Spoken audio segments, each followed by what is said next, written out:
Assemblywoman Nora Compos join us.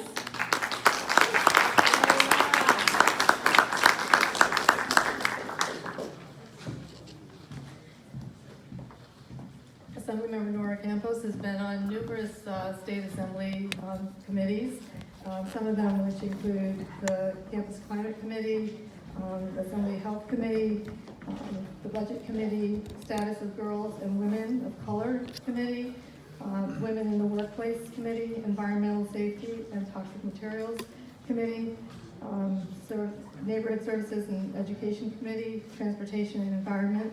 I called these out because I know that the questions that are coming up kind of touch on those, so I think it's great to know that Nora, you bring that to us in terms of experience. Ann Ravel, please join us. Ann is an associate in life to public service and to fight for justice and equality. A distinguished attorney who never backs down, Ann will take on special interests and fight for the residents of State Senate District 15 and for families across the state. Ann was raised in Chile by her Latin American mother and her American father, and ultimately the family settled in San Jose. A tireless advocate for women in marginalized communities, Ann was the second chair in the pioneering affirmative action case for women in the workplace, the only U.S. Supreme Court case on this issue. Ann served as the FEC commissioner under the Obama administration and brings a wealth of experience and service to this community and the country. Thank you.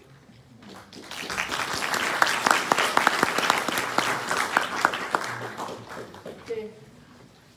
Supervisor Dave Cortese.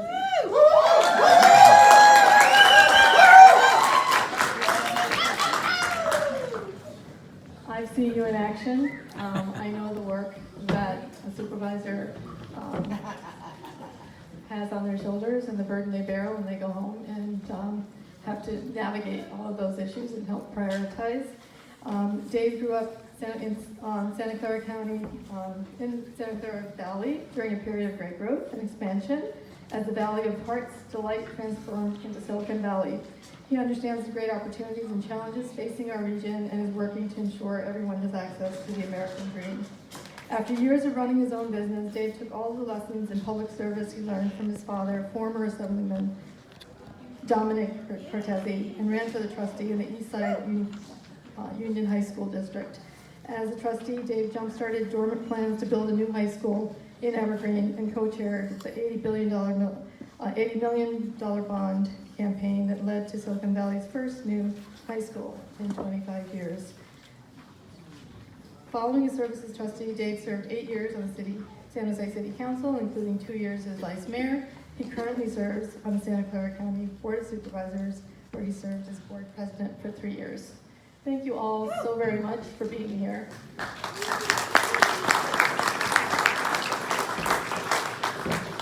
So just to give you a little background in terms of what the guidelines are going to be tonight.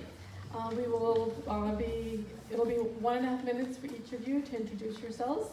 I'm sorry. I know that's not enough. We should have done a 2-hour forum here for each job.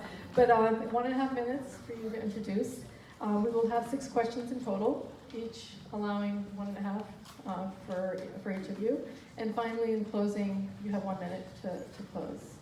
So what we'll do is we'll start off with the first question going to Supervisor Cortese, and then the second one will go to Commissioner Ravel, and then the third one. And we'll kind of do that so that the first question, the first person answering the question will be different. So the very first question is, Silicon Valley is one of the largest economies in the world and a leader in producing high-paying jobs. Although we have one of the highest number of billionaires residing here, we also have a large number of residents who can't afford to live here, have to commute 3 hours to get to work, and have a large number of families and individuals who are homeless due to high cost of living and living expenses. How will you address housing and transportation in a sustainable manner? Are we doing openings besides the question? Yes, I'm so sorry. Let's start with... And is there a time? Okay, yes, and that's 1.5 minutes. But no one's You'll call. Okay, so Belinda, will Right you here. hold Okay, up, Thank you. will you hold up the 30-second mark so that after the first minute, you'll see that, and then when you end, it'll be that. Thanks for pointing that out. No problem. Thank you very much. I think it's working. So thank you, first of all, for the nice introduction. Yes, I've served at the school board level, at the city level, and now since 2008 at the county level. And I'm very, very excited about serving in the state senate. And part of the reason I'm excited about that is because I believe that in Santa Clara County, we've been leading on a number of issues that we will be talking about during this forum that'll be of great concern to all of you. And we haven't been following anybody else's lead. I mean, we've been leading not only here in California, but across the nation in many regards. And we're very innovative in social policy. And I can't remember a time in my more than 2 decades of public service, elected service, where things have been as aligned in Sacramento for us to do great work around housing, around homelessness, around climate, around education, around immigration, and so on. The issues that we have been leading so vigorously on in Santa Clara County, and the issues where I've personally taken the lead, are exactly the issues in Sacramento right now where that same leadership is needed. So I'm excited. We're running a powerful campaign. If you want to know more about that, there are people in the room that can tell you about that, and we'd love to have you be part of it. Thank you.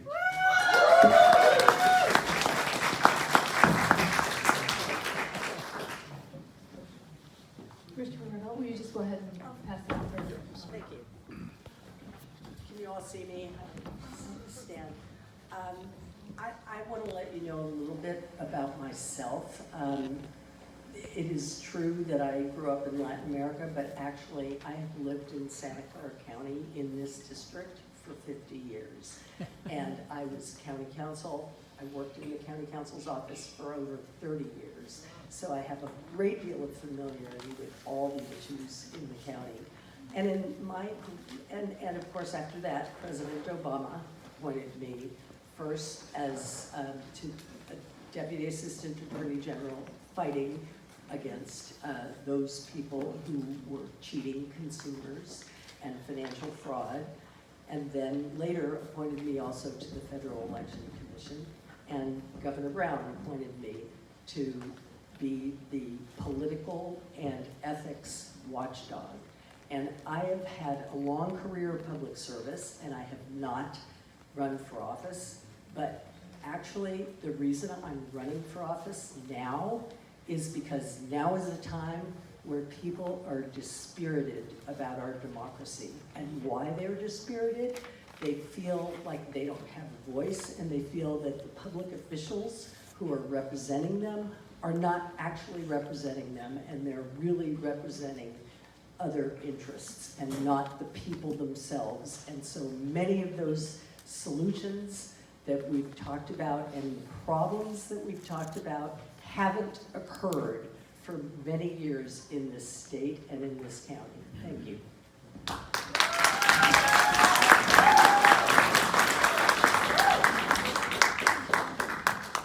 First of all, good evening. And as it was stated earlier, we have some good choices to pick from as we move forward in electing our new senator for the state of California here in Silicon Valley. You know, I've been out of office now for a couple of years, and as a private civilian, I've had the opportunity to sit back and reflect, talk to my neighbors, go to my neighboring coffee shop and visit with folks there that are concerned, that have real concerns. We think that in Silicon Valley that everything is great. But the reality is that individuals have real concerns about what is happening here in Silicon Valley. The gap gets wider, where you start to have a community of the haves and the have-nots, and we haven't strengthened our middle-class community. And when we think about our middle-class community, we think about that from a different perspective. Everyone has their idea. But the reality is our middle-class community are individuals that are teachers, they're service providers, they're union workers.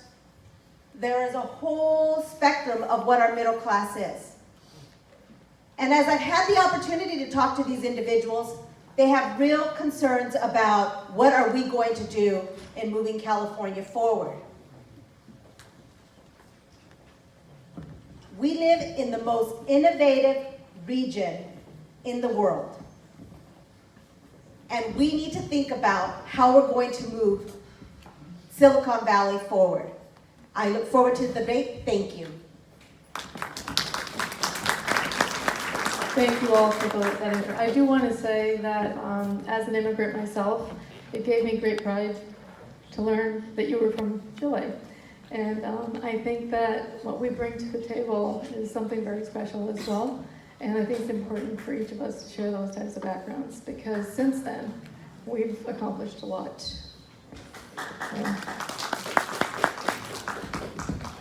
So I'm going to read that question again. Silicon Valley is one of the largest economies in the world and a leader in producing high-paying jobs.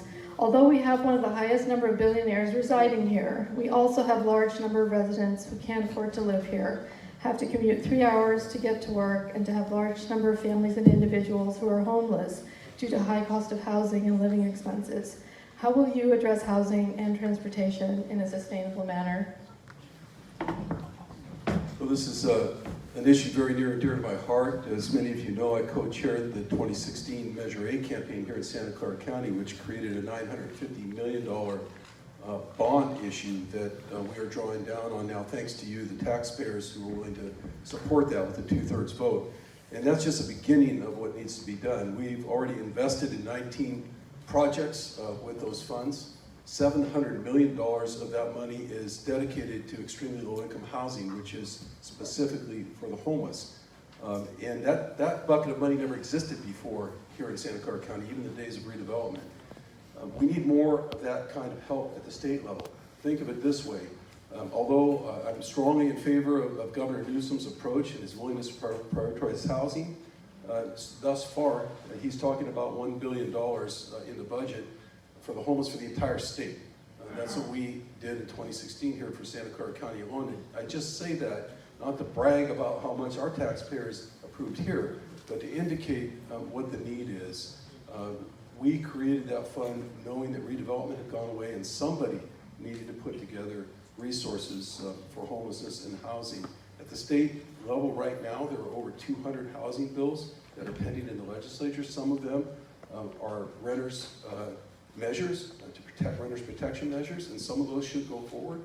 And many of them are trying to strike a new balance between local control, between how much cities and NIMBY should be able to do in terms of stopping housing at a time when we're 600,000 housing units behind the curve in the region, and how much local control should be kept here. I think those are critical issues, and I think my experience as a city council member and as a county supervisor bodes well for me to deal with those at the state level. Thank you.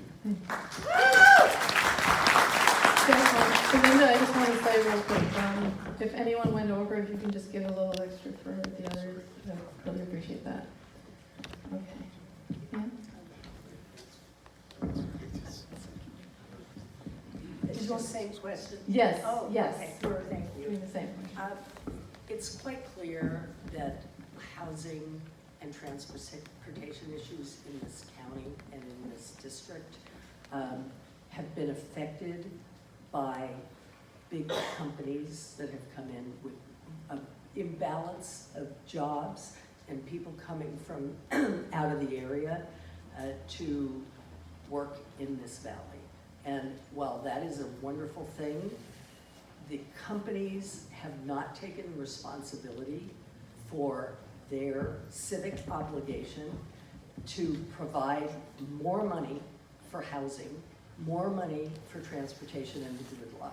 Because not only is it an ethical obligation to the community, but also their own employees. I was told by some Netflix people that most of their employees who aren't in the C-suite commute from Vallejo.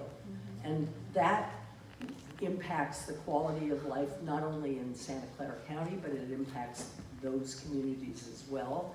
And my view about it is we have to rethink definitely the split role, and there needs to be more money spent in taxes by those companies and those other businesses that have this obligation to our communities. And so, yes, Governor Newsom has started, but there's not enough money in the state, and we need to produce more money in order to finance this kind of, the kind of housing and fix for transportation that we need.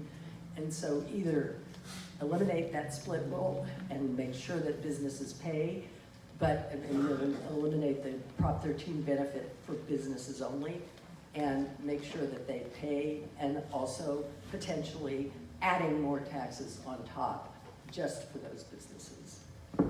Thank you.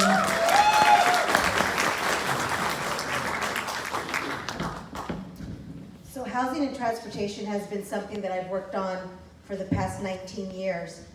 And before I left the assembly, I passed a bill that was called Bridge Housing to make sure that we are addressing housing immediately for the homeless.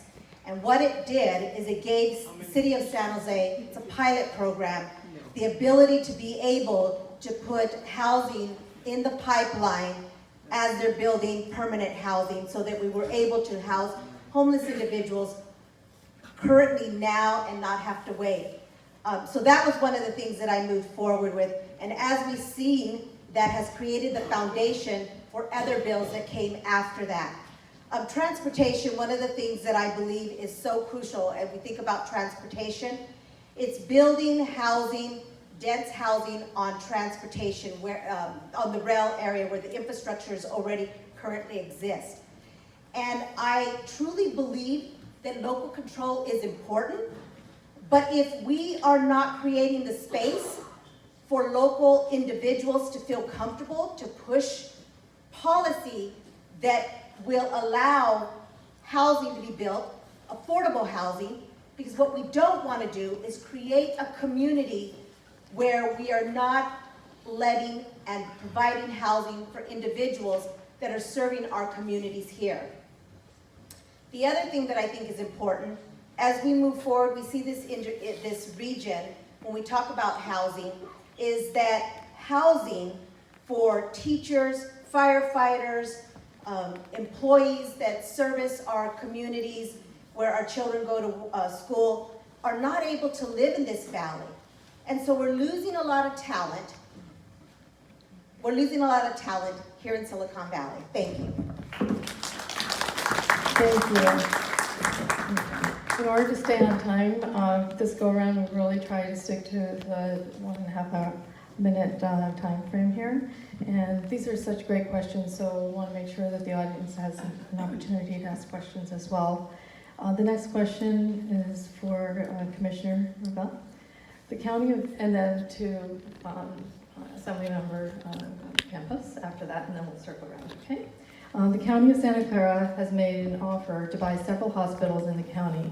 O'Connor Hospital is in San Jose, and South County Hospitals in southern Santa Clara County.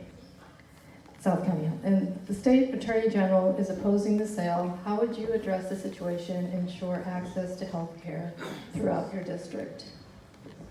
Well, I actually wrote an op-ed in the Sacramento Bee about this very question, and I think the State Attorney General's position is absolutely incorrect under the law, and it's incorrect for the benefit of the people in this county. The people in the South County, imagine if they have an emergency and they have to drive all the way to San Jose in order to access medical care. It's absolutely inappropriate, and I know that the county is fighting that issue, and appropriately so, because it is wrong policy for the state, and frankly, the Attorney General is doing it because he wants to have preeminence in this matter, and I've said it in the Sacramento Bee so he could read it, and it's not right for the people in this county.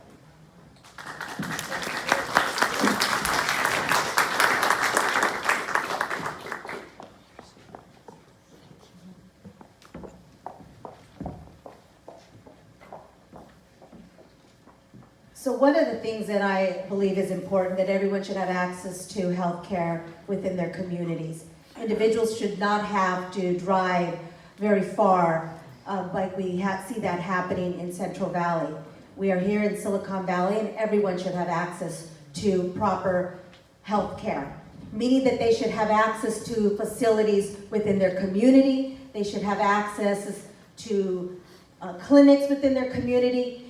We are in one of the most wealthiest regions in California, and it is not acceptable for the state of California to put barriers where we are not allowing our local government to be able to provide those services. So as I've always done when I served in the state of California, is to be a voice to make sure that we're not just at the table, but that our issues are being moved in the state of California. And one of the things that it takes to make things move in Sacramento is to be able to build relationships and be able to have your colleagues from other parts of California that don't understand that we are not just a community of rich individuals, but we are a very diverse community, and that we have a huge population of people of color and communities that are disadvantaged.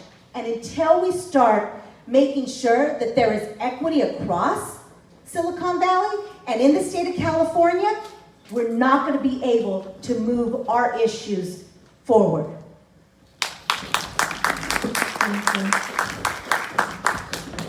It's an interesting question because it's actually a little bit dated.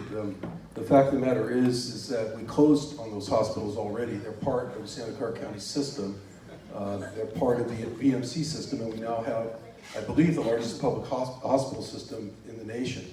We've integrated the employees. We've done that without labor strife, which is a task in and of itself. People are still working hard, and we saved 450 hospital beds in the process and 2 emergency rooms. So when you go into O'Connor, when you go into St. Louis Hospital now, you're going into the Santa Clara Health Hospital system. And the way we handled it is we told Javier Becerra he was wrong. We said, we don't understand. We like your positions on immigration. We like your body of work in terms of litigation against the Trump administration, but we don't understand why you're trying to interfere with basic safety net services with a county that's been leading the country in healthcare, that wants to take these hospitals and keep these services open for people. He didn't seem to understand. I don't know why. We went and talked to him face to face. He still didn't seem to understand. He dismissed a meeting in Sacramento in 5 minutes and sent everybody back home. He just got some bad advice himself. That's all. People make mistakes. But the fact of the matter is, we litigated. We took it every step of the way on appeal. We won those appeals. We got the blessing of the bankruptcy judge because those hospitals were in the bankruptcy proceeding, and they never closed even for a minute. They've been kept open seamlessly. So that's how you do it, basically. Thank you. Thank you. Third question for Assemblymember Compos. Both the legislature and the state party have been the subject of sexual harassment scandals. What will you do in Sacramento to protect women and other vulnerable individuals from sexual harassment and assault? What is your record on this issue? Thank you for the question. This has actually been an area that I've worked on for the past 20 plus years. And as I was going through my body of work, I have carried many issues that have to deal with women, whether it's women that are who have been raped, sexually assaulted, human trafficked. All of these issues have been at the forefront of my leadership. And I will continue to be a voice in Sacramento to make sure that these issues are at the forefront, not only for Silicon Valley, but for the state of California. Because I believe that if we're gonna make changes for the nation, they have to happen here. And this Me Too movement, it's real. And the challenge that we have as women and men is to make sure that we continue to use our voices to make people feel uncomfortable, to not come up with excuses on why oh, well, that's my friend and it's okay. It is not okay for someone to go into a woman's space or an individual space without permission. That is not acceptable. And if there's one thing that I will continue to do is to make sure that we are using our voices louder than we possibly can for that to happen. And I have to say, kudos to California and to Santa Clara for recalling a judge who did not understand our issues here in Silicon Valley and in Santa Clara.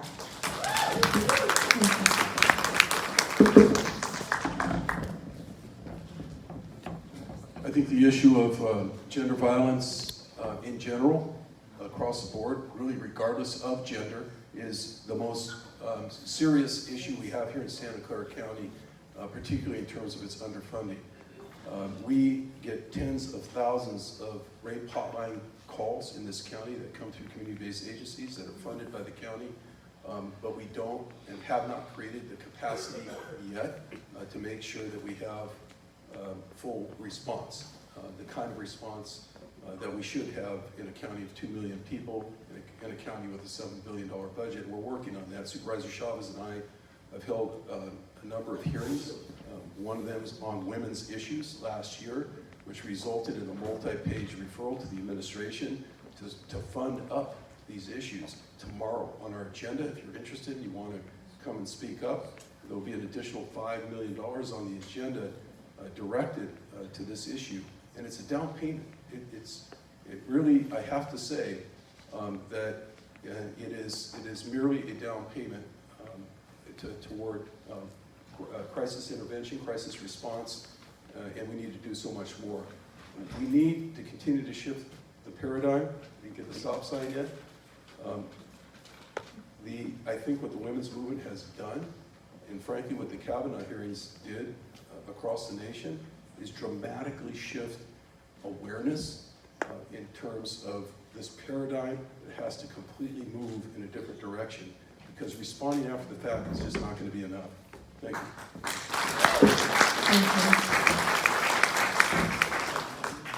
I think at the heart of the issue of sexual violence and sexual harassment and the like is that we have to recognize now women are under attack in this country, and we're going backwards. We're not going forwards. I mean, you can see this from the laws that have been passed recently relating to abortion. And so we have to be really vigilant. And I will say that I have a long history of working with battered women's shelters, and in fact on the issue in Sacramento, I gave advice to the legislature. I went and testified and met with the heads of those committees that were dealing on sexual harassment. And today, I just had a meeting about a case that I just filed against Google for sexual harassment, where they paid a particular individual $90 million, even though he sexually harassed lots of women.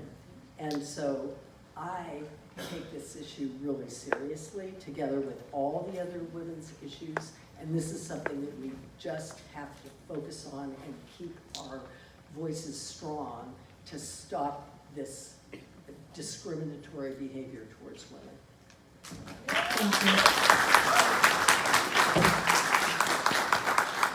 Supervisor Cortese, this fourth question, starting with you. California's education system ranks near the bottom, then it's 40th for quality. What have you done to help improve the quality of education, and what will you do to improve educational opportunity for all California students?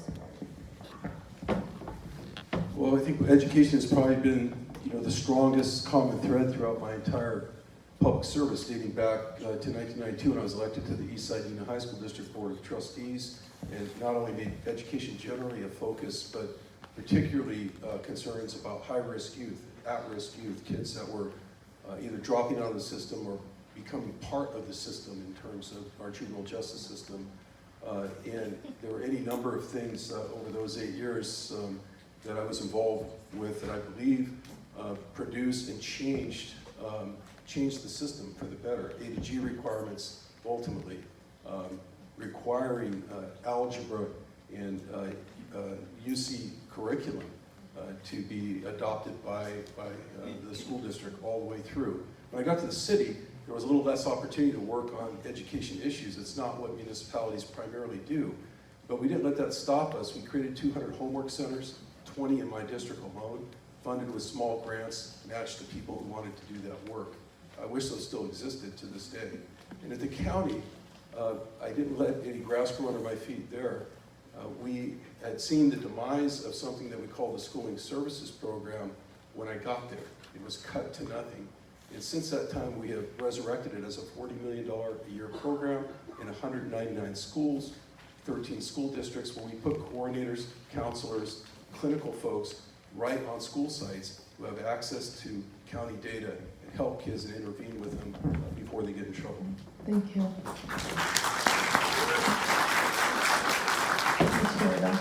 Thank you. Your start in your life and where you get in your life shouldn't have to depend on where you were born and the fact that your poor school district is right next to a very wealthy, well-funded school district. It just shouldn't. And I support Governor Newsom's plan to give greater early childhood education, greater kindergarten, long, full days of kindergarten, but we also have to start to think about the way that schools are funded. And unfortunately, we had situations with the basic aid schools and the other schools, and some of the very wealthy districts have incredible resources for children, and others have almost nothing. And that is something that can be changed in Sacramento. That is something that we need to absolutely focus on, so there's more money to equalize educational opportunity in this state.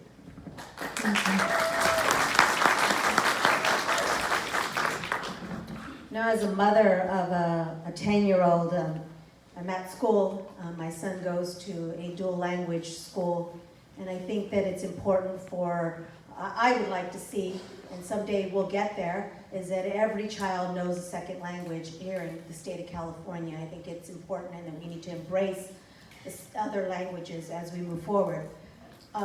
What have I done? When I was on the city council, I also was a part of that movement to make sure we had homework centers in our underserved communities and our schools that needed the extra resources. I pushed for that. I made sure that we continue to move for that. When I was in the assembly, I also made sure that foster children and children that come from disadvantaged communities get first choice, to make sure that they are receiving spaces and slots for after-school programs if they can't afford to pay for that out of their own pocket. I increased funding under Governor Brown for our education system, and we have to do more. We have to continue to make sure that we are looking at our opportunities for children and parents to figure out how they're making sure that their children get the best education they want.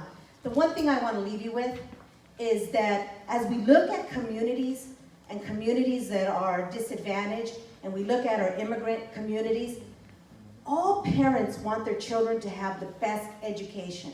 We want our children to have a better education than we did. We want them to have better opportunities.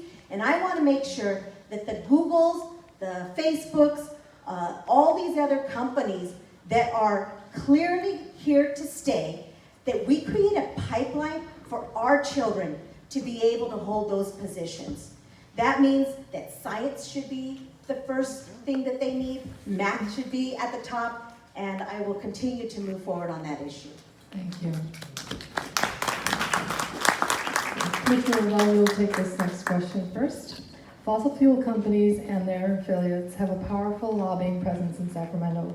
Will you take a pledge to reject any campaign contributions from fossil fuel companies and their affiliates?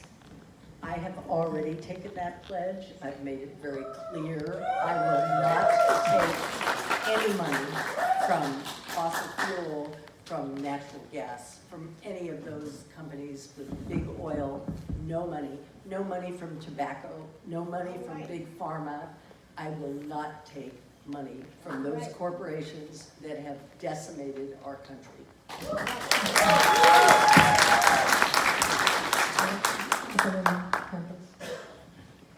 You know, you gotta love Ann.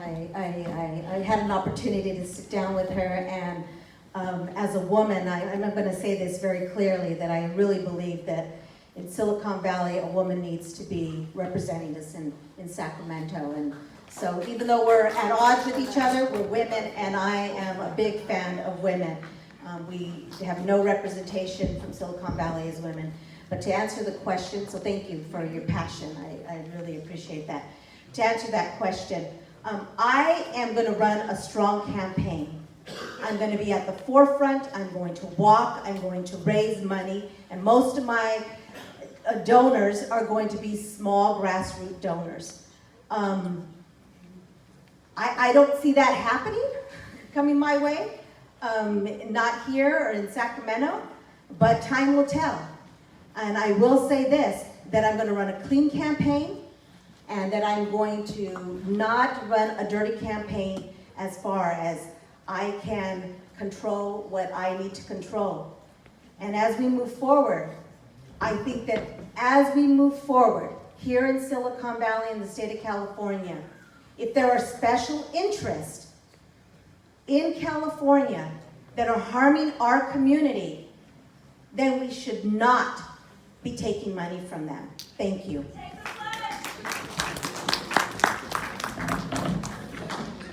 Yeah, we've certainly had a conversation internally, having already raised several $100,000 for this campaign from non-PACs, from local interests. We have one PAC check for $2,000. It's not from the oil company, and we aren't taking money from fossil fuel interests. Let me just say why that is, though, because anybody can stand up and say they are or they're not. And this goes back a little bit to what have you done.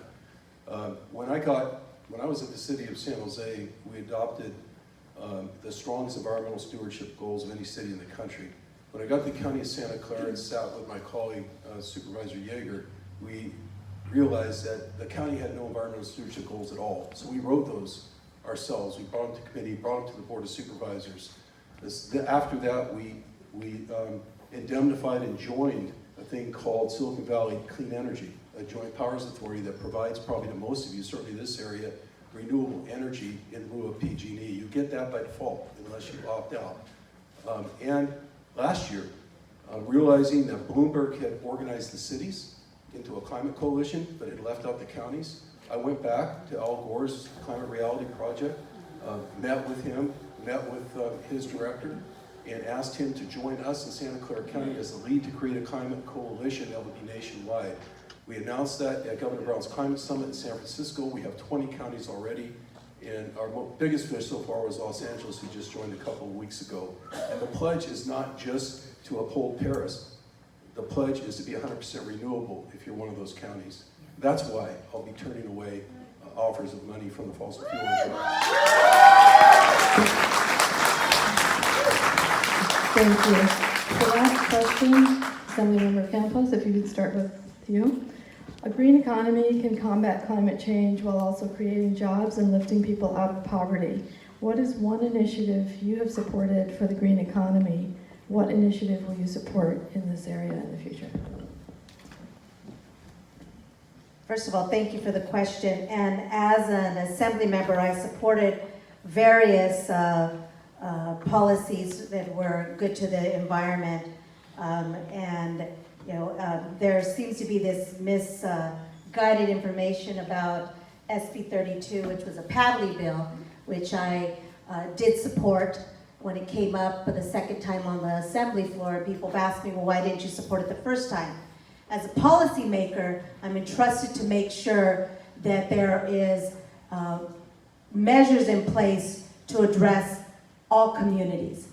And I've spoken of communities of color. I've spoken about being responsible to make sure that members that are elected by the public, that they're responsible in making sure that they make the decisions, that it's not given to another entity to make certain decisions when it comes to the environment. So I will continue to move forward and support environmental issues. And as I shared with other individuals when they asked me and said that you were good on the environment, I said, well, that's incorrect, and you should look at my record. And I will continue to move forward in supporting environmental issues in the state of California. Thank you. So I talked about a little bit of that in the previous question. Let me just talk about something that is probably makes it even more exciting for me to go to Sacramento, to be in Sacramento, and to try to uphold what we've been doing well here in the region. A few years ago, there was a Senate bill called Senate Bill 375, which required every region in the state, including our Bay Area region, to reduce GHG by certain quantified amounts by virtue of plans that would tie together every city and every county in each region and get them to put together transportation and housing goals that would reduce vehicle miles traveled, that would reduce emissions generally, that would in part do that by linking housing and transportation together. We are in the second stage of our Bay Area plan here. It's called Plan Bay Area, and that work needs to be upheld.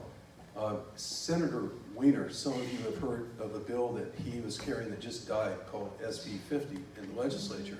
And a lot of people view that bill as Senator Weiner trying to interfere with cities because he wants to just do massive housing production. Senator Weiner was my seatmate on the Metropolitan Transportation Commission when we adopted Plan Bay Area.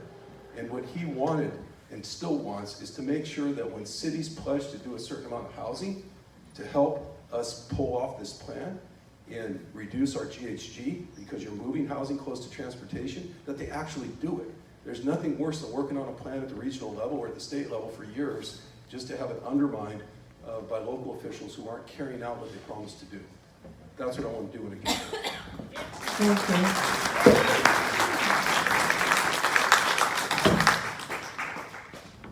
In terms of what I've been able to do, while I have not had direct responsibility for things like green energy in my career, what I have had responsibility for is campaign finance law.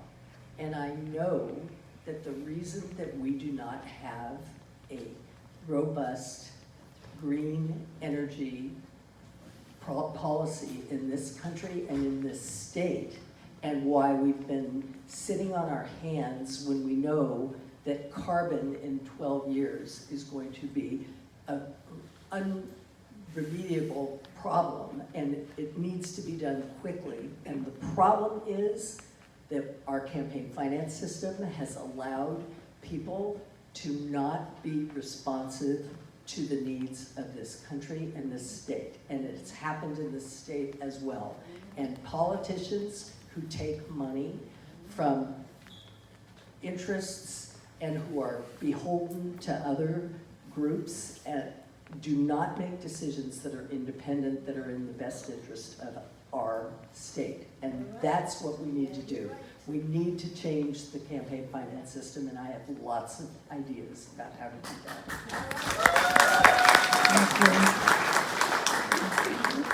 So that was the final question. We can move to your final closing, and then after that we'll take questions from the audience. So we can start with Supervisor Cortese. Thank you for the great questions. We covered a lot of ground. There's some things we didn't talk about, public safety, and I would have liked to probably talk a little bit more about healthcare than just a specific question, because those are areas we really need to focus on in Sacramento as well as women's rights. Reproductive rights are under attack by the federal government, and it's really coming down to the state of California and counties to stand up and make sure funding is available no matter what happens, no matter if this president gets reelected or not. And that's an awesome duty that's going to be required by the majority of the state legislature. I just want to thank all of you again for considering me a worthy candidate, because that's how we were introduced, as three worthy candidates. I do believe we need more women in office. I've certainly supported my fair share, including my wife Patty, who's on the Eastside High School board, my colleague Cindy Chavez, Sylvia Arenas, who's in the audience, and many, many others. But I think more importantly, we need feminists. And probably one of the highest compliments I've ever received from an elected official many times is Cindy Chavez introducing me as a feminist. Because I think it's how you vote on the issues and who you are in the world that makes a difference. Not what your gender is, but who you are in the world when you have to vote on those issues. And my track record is there. and I have an enormous body of work in that area. Thank you. Right on.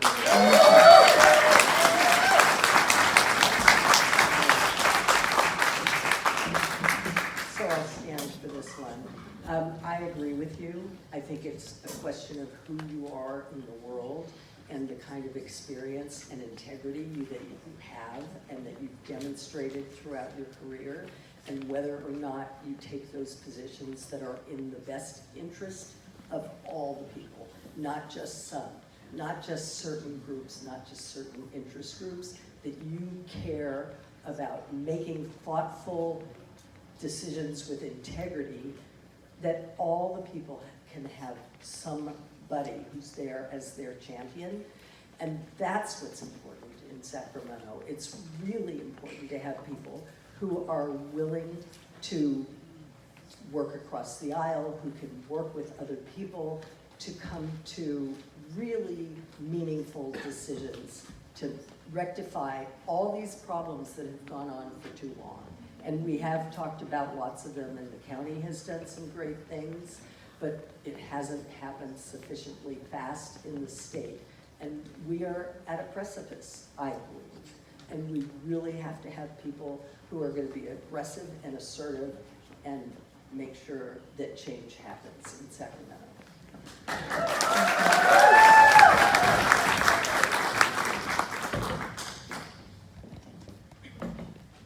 Well, this has been a good opportunity to be at my first forum with my two other opponents. I know there are 5 of us in the race.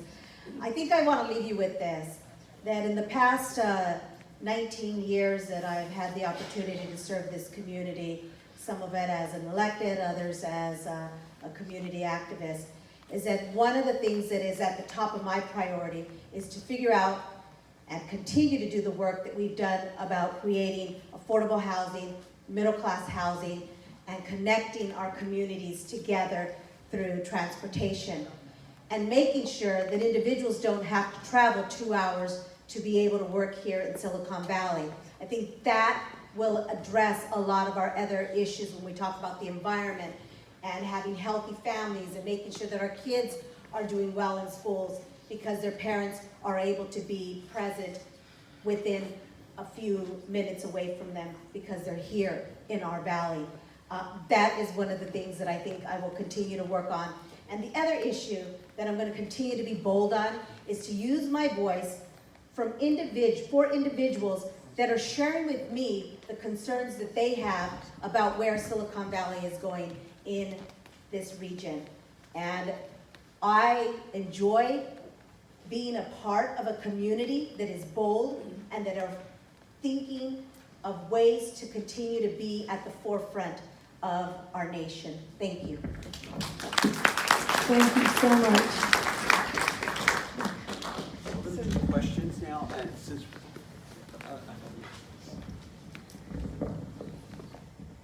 we're going to do questions now, but because we have only one remote mic, I'm going to walk around and let you ask the questions and bring it back. Hi, my name is Frank Monticello. I just moved here 2 years ago from Philadelphia, Pennsylvania. And one of the things I was struck by, I'm retired, our grandson was just born, and we're taking care of him. But when I first got here, I was browsing the San Jose Mercury, I think that's what it's called, the newspaper. And they did a poll and they said, what's the most desirable vocation or job here in Silicon Valley? I mean, we're touting all the great jobs here. I would say software engineer. Real estate agent was the most desirable job. And you would never get that result in Philadelphia, by the way. And one thing I would say, SB 50 that was just tabled by the chairman of the committee, 76% of Democrats in California support SB 50.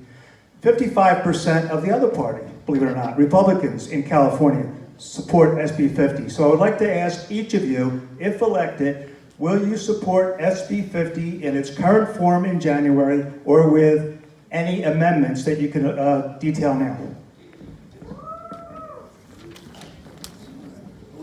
Who would like to answer first?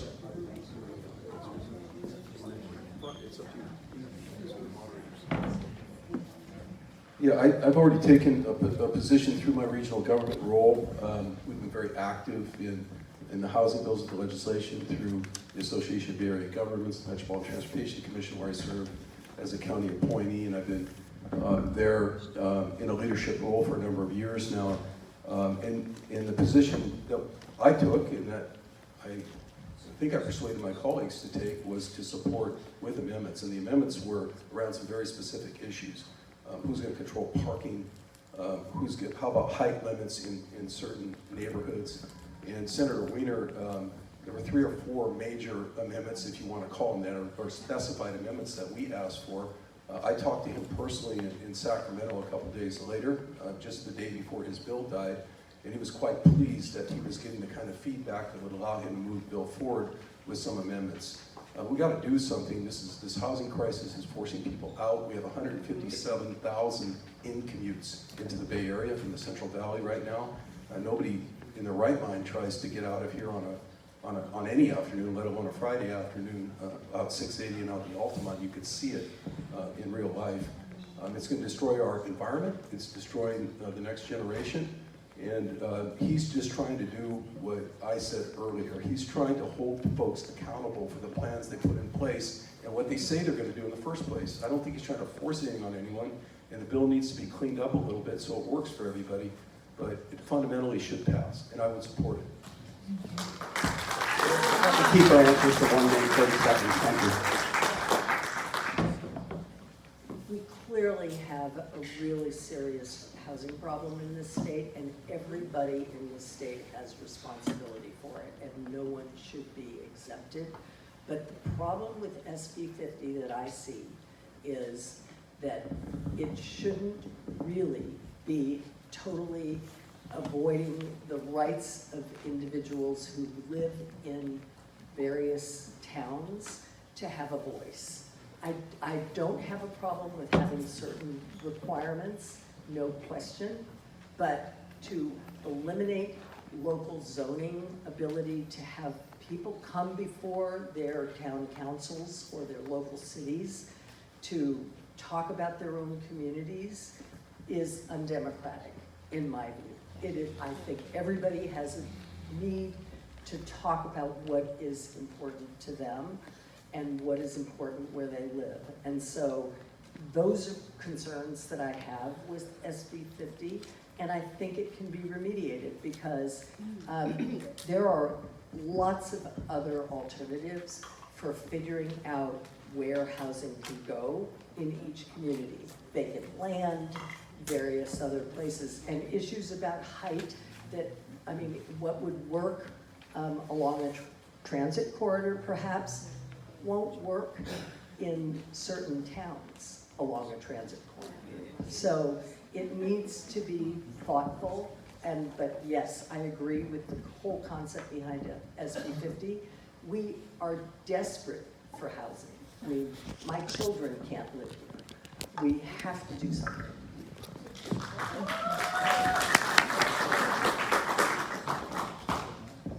The simple answer is yes, I would support SB 50.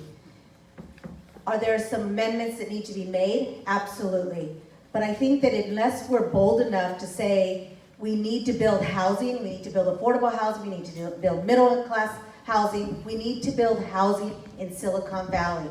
And unless we do that, we are just going to continue to not create space for everyone to be able to live and work here in their own space. So yes, I would support it. Arthur? Thank you. Arthur? So next question. I think we're going to limit the answers to 1 minute. Yes, I think that's a good, I was just going to say that. So, yeah. The question has to be just 1 minute. All right, I'll go fast. Mike? yeah, that's probably a good idea. Belinda, if you could stand up at the 1 minute mark, so we know. Thank you. Hi, I'm Linda Hutchins, Knowles with Mothers Out Front. My biggest concern as a mother is climate change. And you're right, we only have 12 years to address this crisis.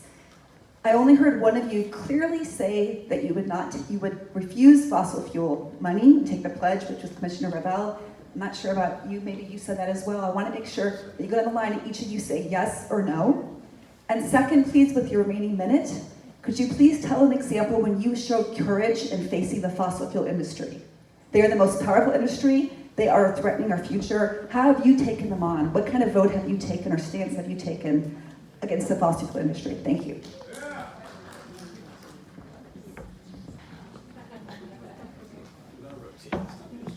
Thank you. Well, I clearly have already pledged, and I will tell you that when I was at the Department of Justice, I was in charge of the response to the oil spill in the Gulf. And I negotiated with BP and Anadarko, and I held their feet to the fire. I made them cooperate because I flew over in a Navy plane looking at all that oil gushing along the coast, and they were responsible. And so I have strongly fought the industry.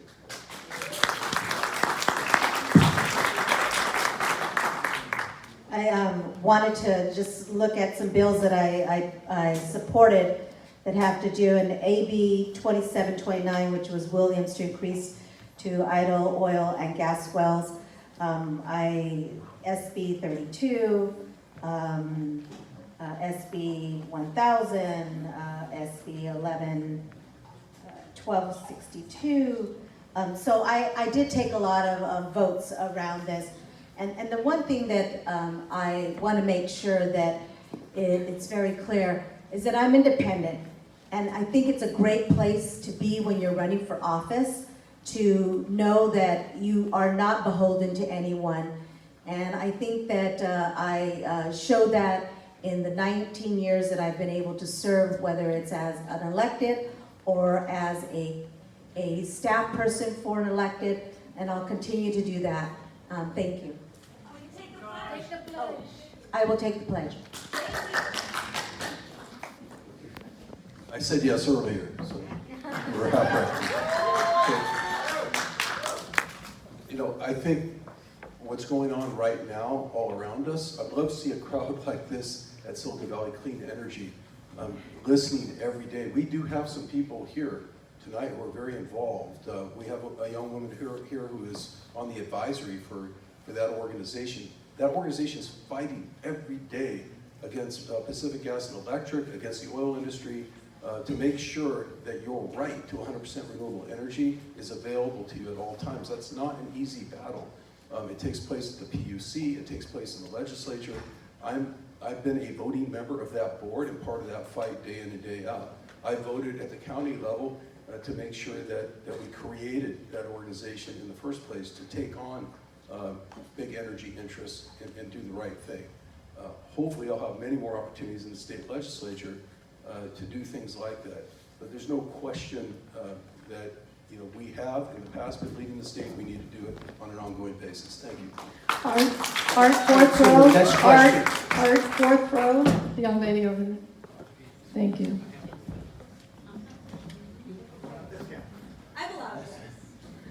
You'll be next. It's going to be 30 seconds now. 30-second question, 30-second answer. A couple more questions. Hi, what is your vision for making higher education more affordable, and would you support plans for either debt relief or free public education in California?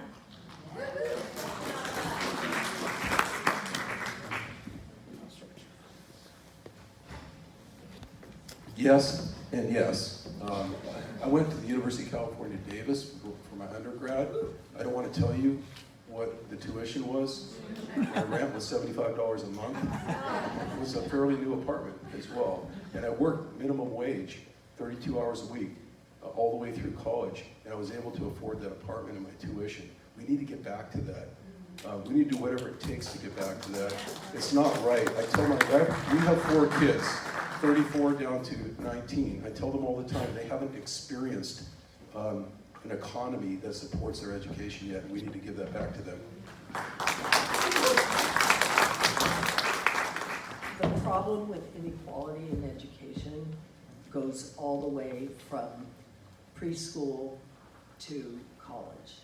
And it's a scandal how much college costs now. It really is. And I do believe that there should be debt relief for students.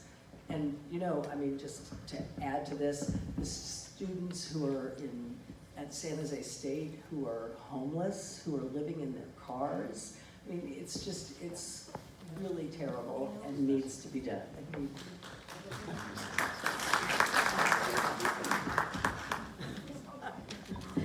The inequality there.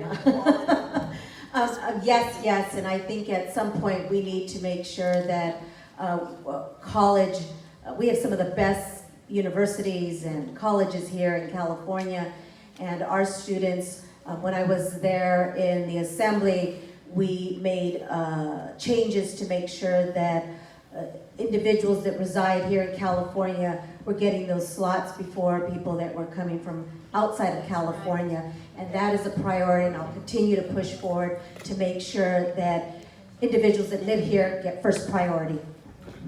All right, should we go with yes, no questions too? Because we're at 8:25 right now. This is gonna be real quick. California accounts for 25% of all the houseless people in the country.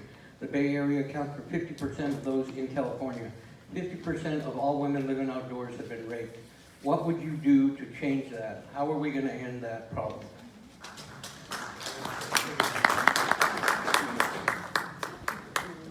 So thank you for that question. I will continue to do what I've done, but when I was in the state assembly, I chaired public safety. And one of the things that a woman hadn't chaired that for a long time. And one of the things that I did is I was able to secure $50 million to go towards creating housing for women that were human trafficked, who were homeless, who were living on the streets. And it was available. Now, I'm not there anymore. I don't know if they changed the pots because that's privy of the chairperson. So I will continue to make sure that funding is available for women in housing. The problem of homelessness, particularly for women and women families with children, is exactly as you described. And homelessness is a special need, in a sense, that for women in particular, and there should be small homes that are available. I worked with Destination Home on homelessness issues in Santa Clara County, and there is more funding now for it, and it really should be there so that they're not outside getting attacked, no question. So we've done very well in creating permanent supportive housing money. I mentioned that earlier. $950 million. What we have not provided is money, a revenue source for shelter. It's simple. We need to get people out of the creeks, out from under the underpasses, out of the tents. We need to do that now, and we shouldn't be waiting. People are dying. I think 156 last year, if I'm correct. Okay, I stand corrected. More. And it's not acceptable. And it's not acceptable that here we have an interim housing program that's in our riparian creeks. Thank you. I wish we had more time. We're going to have to cut it off because we're already behind schedule for questions. However, I would ask each of the candidates to hang around for a while and speak to people in the audience who would like to have questions. And now we're going to get on to our next stage, which is the actual voting. Linda Sell is going to say a few words about the Thank voting you all process. so very much. And let's all thank Pramila for a great job here. Thank you very much, Pramila, for moderating.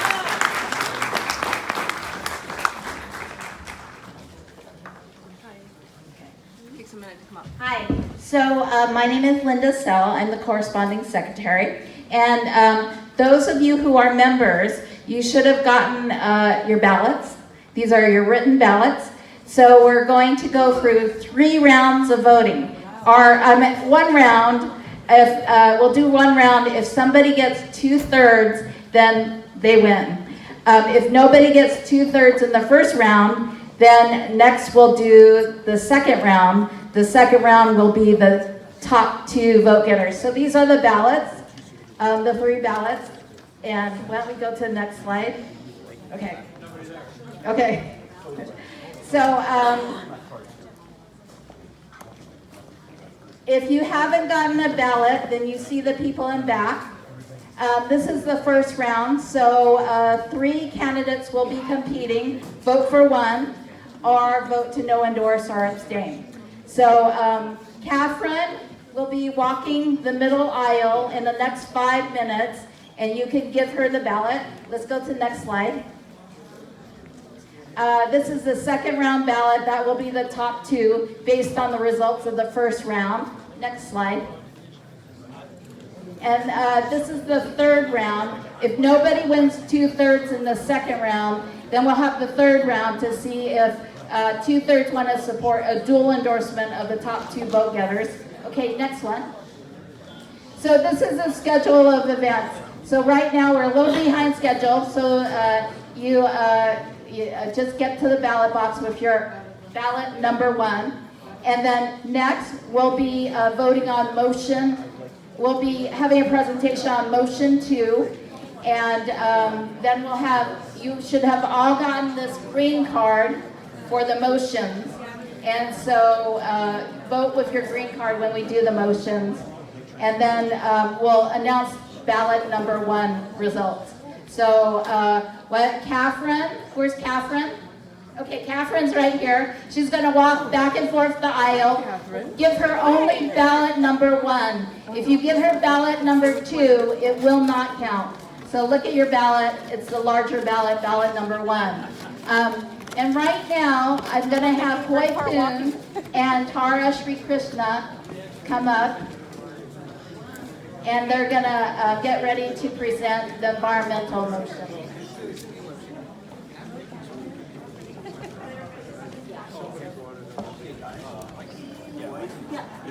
I'm here. I'm coming. We got the approval. It's just a matter of. Yeah, we got the approval. Now I can say it's been approved. Just tell them to sign. All right, let's go up. Right here. Let me vote.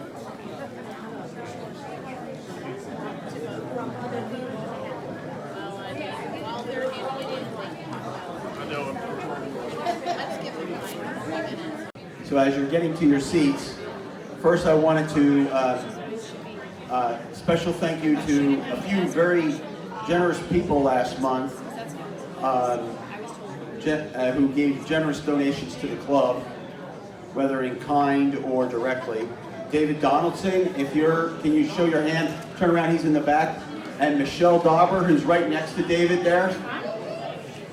And also John McLemore, who's not here today. He's on vacation, I think in Yosemite or in some nice park. But all of them have been very generous in helping out the club. When it comes to donations, the food here comes out of money that club members, usually board members, donate.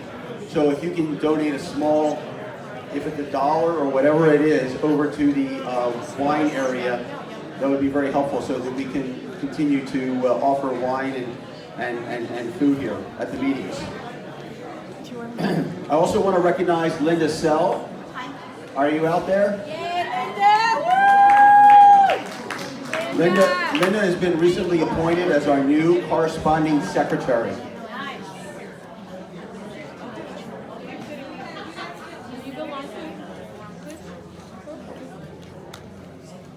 And Hoy Poon, are you here? Hoy? Okay, she's not here yet. I'm sure she'll be here later. Was also appointed as a co-chair of the environmental committee. And we know we're going to be having a very important environmental vote today. Catherine Williams and Belinda Stowe, are you here? I know you're here, because if they weren't here, nothing would be set up. You see? So they're the meeting managers. They make sure all the setup happens.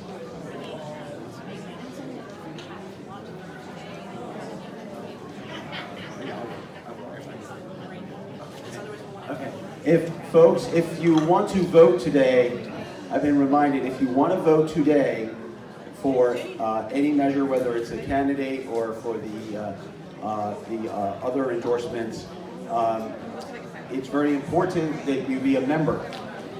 So you need to join today. So please go to the back and join. If you're not a member, you cannot vote on these issues. You're certainly welcome to stay, of course. Fred Rahazer, are you here? Fred? Fred, can you hear me? Where are you? Fred, raise your hand, he's back there. Fred's our chair of the endorsement committee. And I want to thank Fred for putting together these questions that will be asked later today. Jenny Hutchinson, I want to recognize her. She's our vice president. She's working on her doctorate, so she's not here today, but she chairs our programming committee and our vice president. Jeff Levin, are you in the room, Jeff? He's right back there. He's probably giving you a ballot.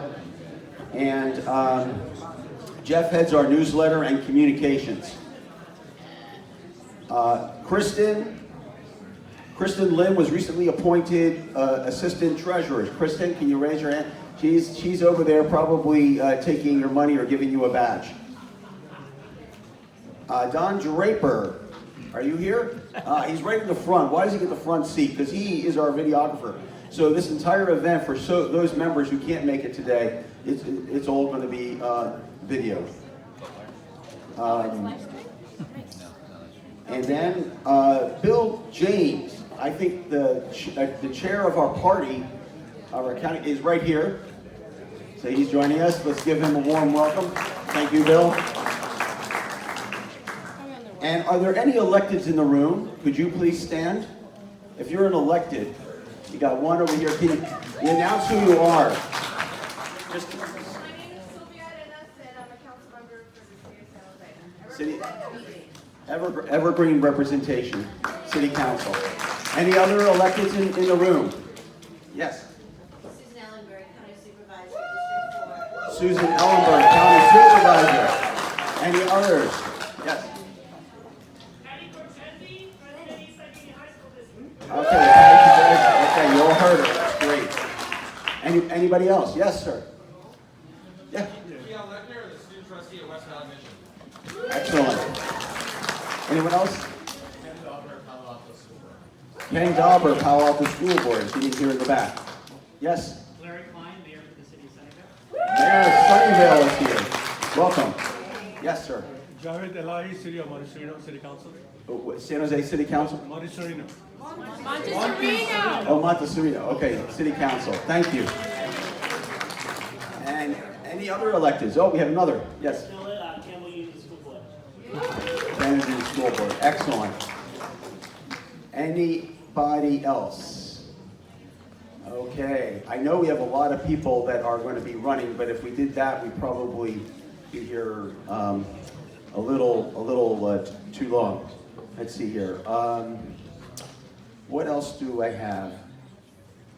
I think we're almost ready to get started. So that's all. Thanks. Oh, one more thing I wanted to mention is if you are a new member, you just joined today, could you please stand up?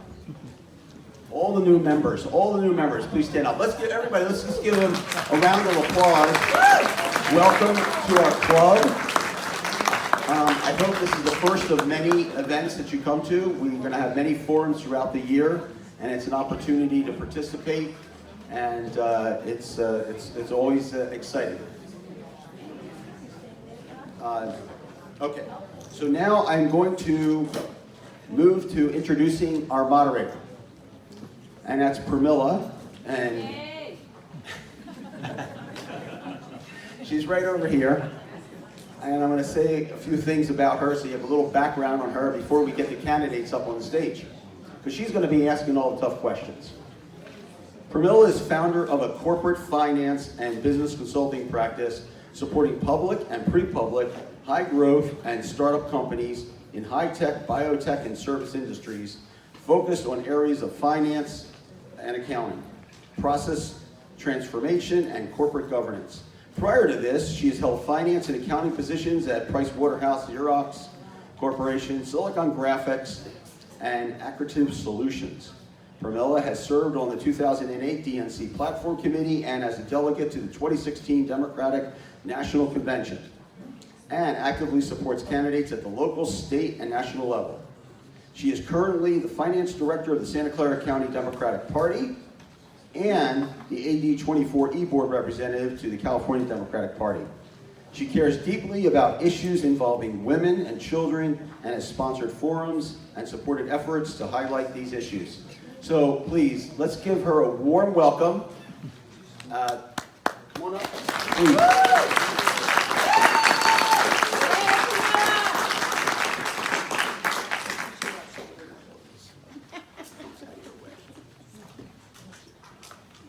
It's all yours.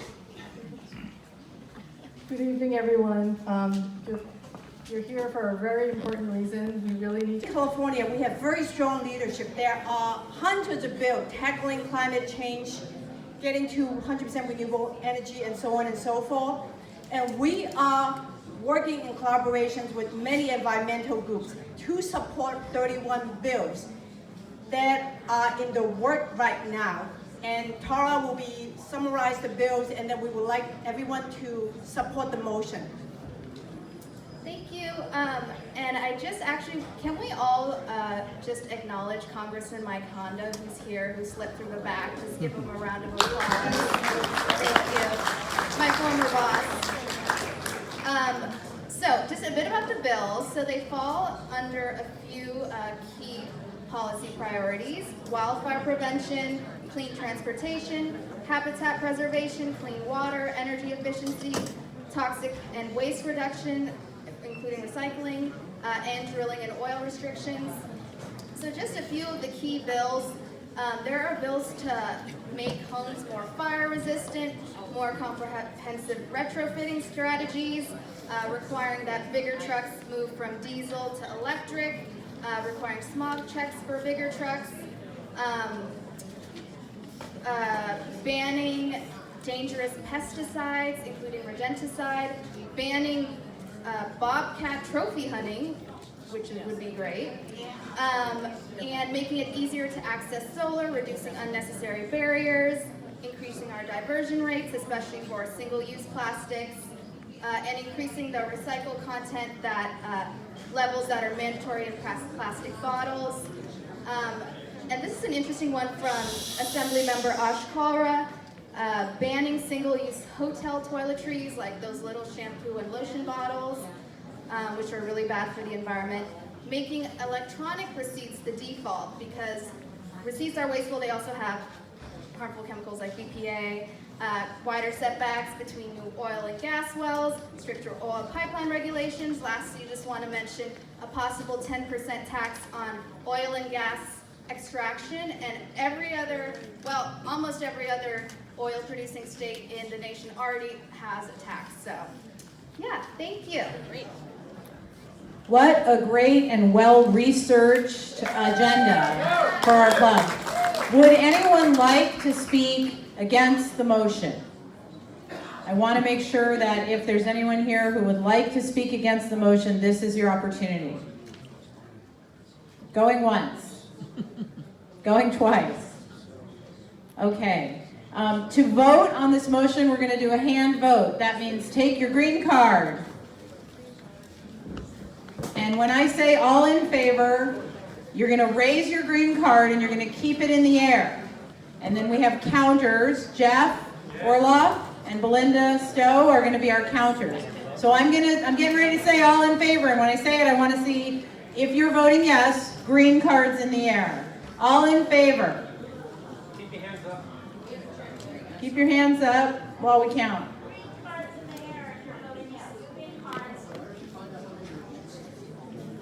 What? Just find out how many are against. Okay, thank you.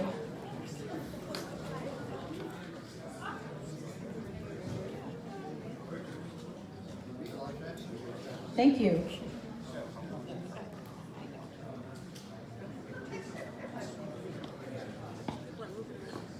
Good?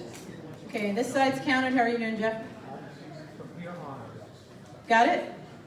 Okay, all those opposed? Any opposed? Raise your hand. Any opposed? Other than one gentleman over there. Any opposed? Stop talking now. This is a vote. Okay, any abstentions? Anyone abstaining? Okay, the ayes have it. The ayes have it. Motion is successful. by an overwhelming more than 2/3, which was necessary. Belinda, can you just give me the numbers? 26. What? 26. 26 on this side. 39.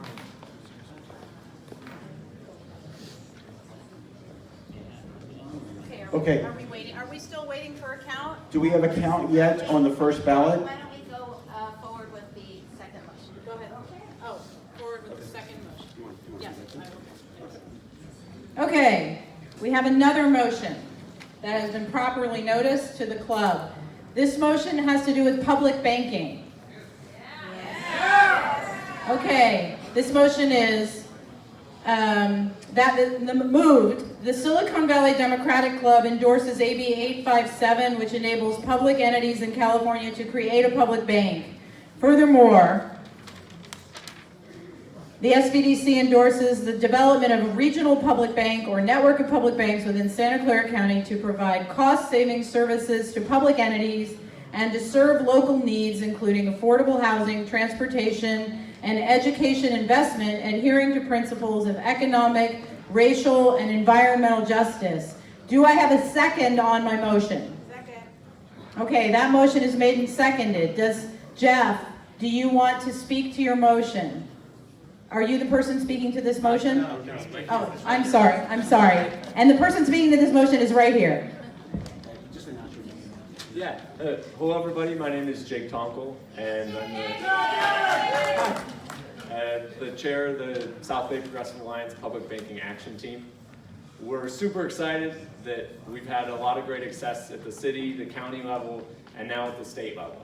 So Tuesday of last week, AB 857 made it out of the Appropriations Committee, and it'll go to the floor vote in the next week and a half.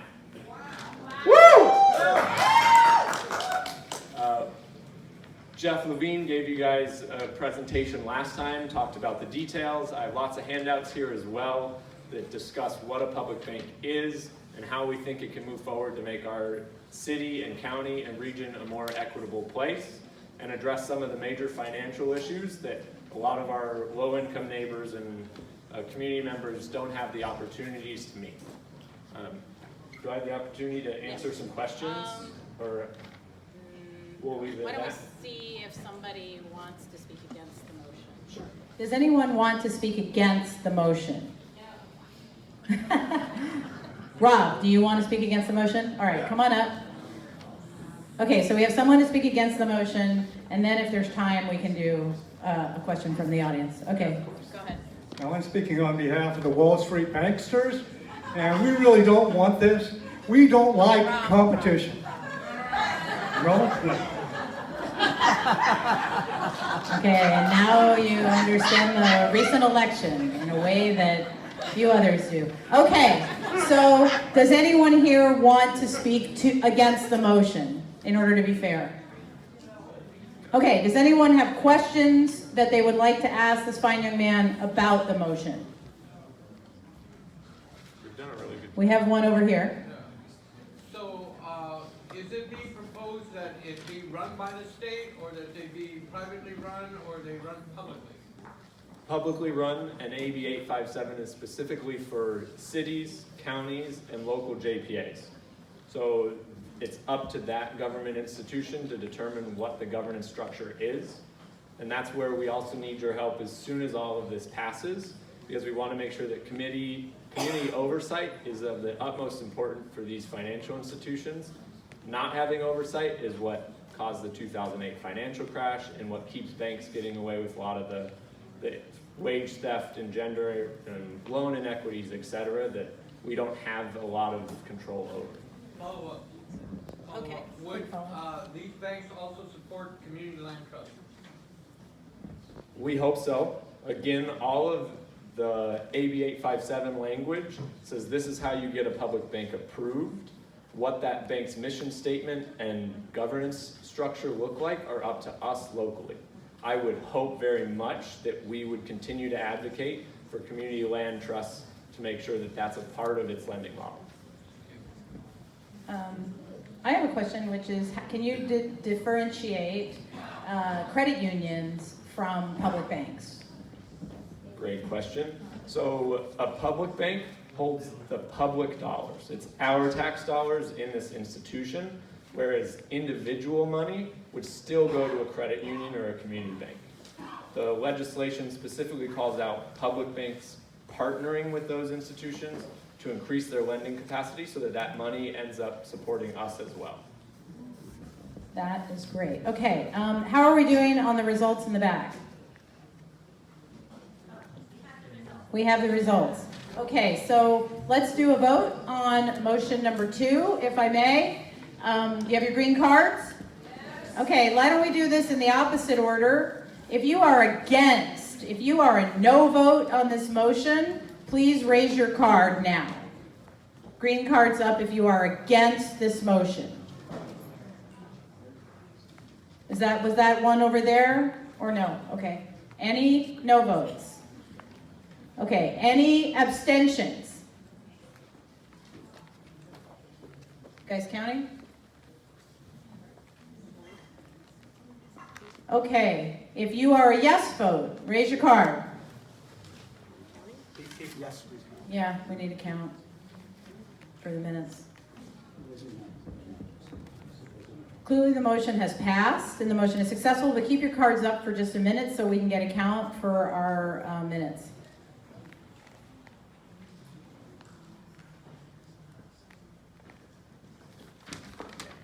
Thank you very much. Jake. Okay. All right, congratulations to Jake. And here comes our count.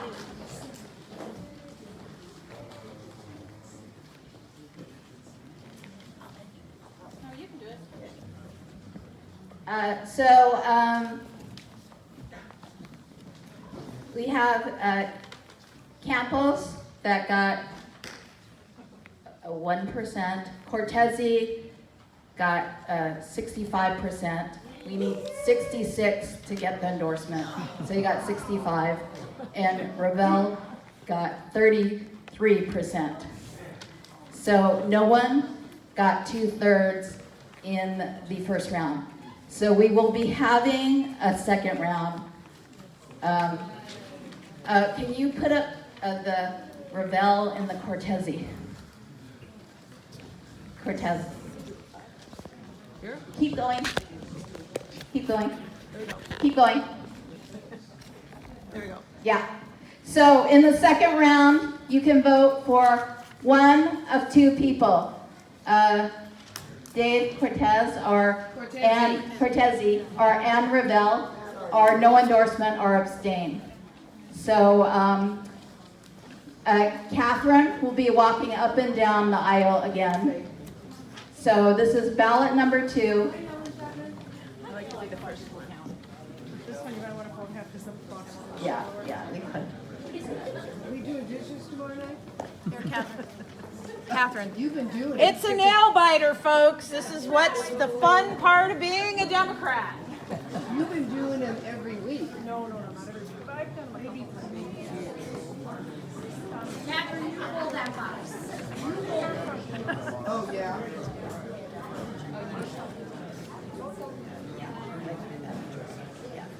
Daniel, my brother.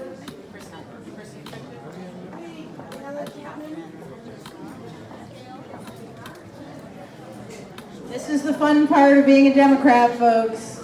This is it. This is why we join clubs, so that we can support the candidates we like. If you're having fun here tonight, if you like fighting climate change, if you like community banking, if you like coming out and voting for the candidate of your choice, please stay active and involved, and please donate to the club. This space is much more expensive than our previous space, and to provide the wonderful wine and cheese. Let's thank Jenny Bradanini for providing the refreshments tonight.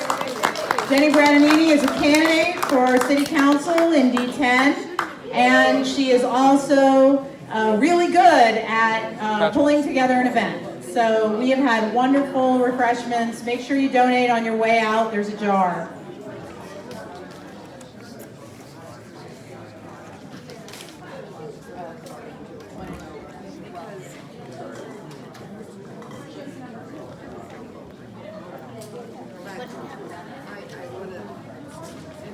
That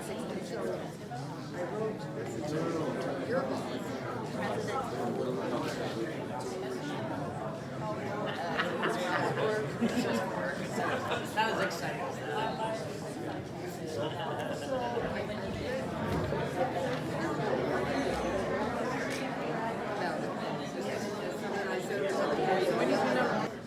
Going twice. If you haven't put your ballot in, it's time to vote now. This is ballot number 2. Okay, balloting is closed.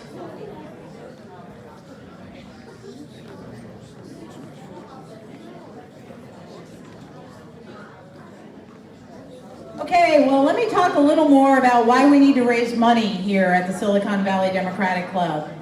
Our previous space, how many of you were ever at Harry's Hofbrau? How many of you ever attended our club at Harry's Hofbrau? So we used to have that space without charge because they were very happy to have our members buy dinner there. And we do not get this space free of charge, and that has made a big change in the economics of our club. And in addition, of course, we don't have a restaurant where people can get dinner, so we're providing some wine and hors d'oeuvres for people. And all of that costs money. So right now, we're running at about a $4,000 annual deficit, and we have to make up that money by raising it because we're working to keep your dues low. We have a $25 senior dues, we have a $30 individual dues, and a $40 family membership, which is a really good deal. And we're trying not to raise dues. So we'd really appreciate it if you can help us out with a donation so that we can continue to have wonderful events like this and participate in democratic politics.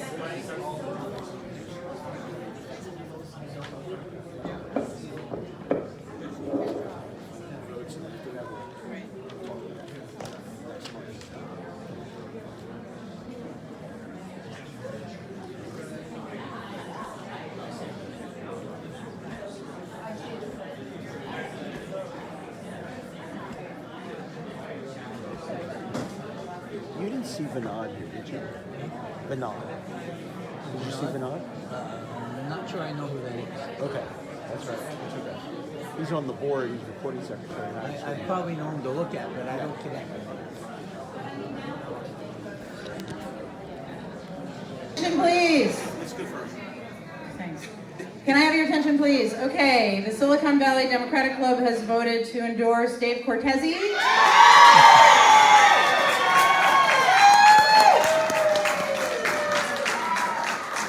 68 votes for Dave Cortese, 34 votes for Ann Ravel. That is exactly 66.67. There is 0 extra votes to spare. It was quite a close vote. Congratulations, Dave. And congratulations to all the candidates who did a great job here today. Thank you. Thank you, everyone.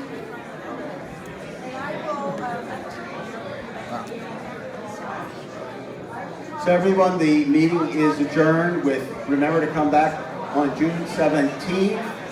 Same place, same time, same refreshments. Thank you again.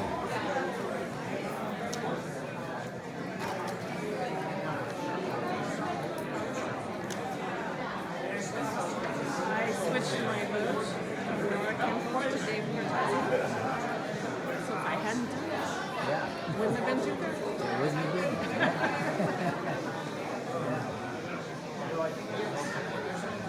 And I was a little bit up in the air too. Yeah. Well, it's like when you hear all the Democratic candidates speaking on TV, and they're basically in favor of everything. Exactly. That was good. And they're all in favor of everything. So Right. how do you tell? What do you do? Personally, I liked the way Kamala Harris dealt with Barr. Oh, wasn't she amazing? Okay? Wasn't she amazing? Oh, yeah. She was amazing. I think she was amazing. Right now, I think Elizabeth Warren is my attention. Yeah.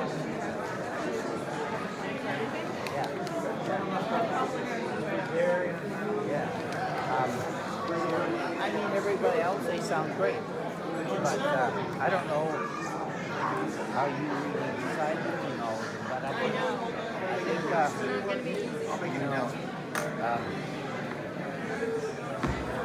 yeah. So I'm going to say. An idea about the RSVPs? Oh, Everyone, can I have your attention, please? I have one more announcement here. I would say about I have 4 or somebody's 5. glasses. About twice as many as we had at Somebody's my house glasses last was found under one of the tables.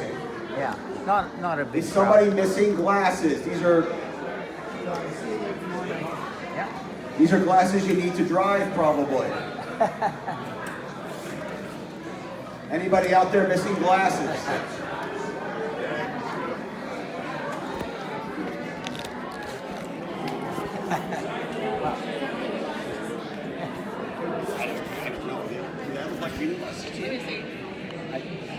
Maybe.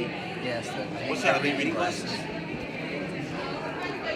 Oh yeah, they're reading glasses. Yes. Well, we'll just hold on to it if, Sure. if you know, if So this is the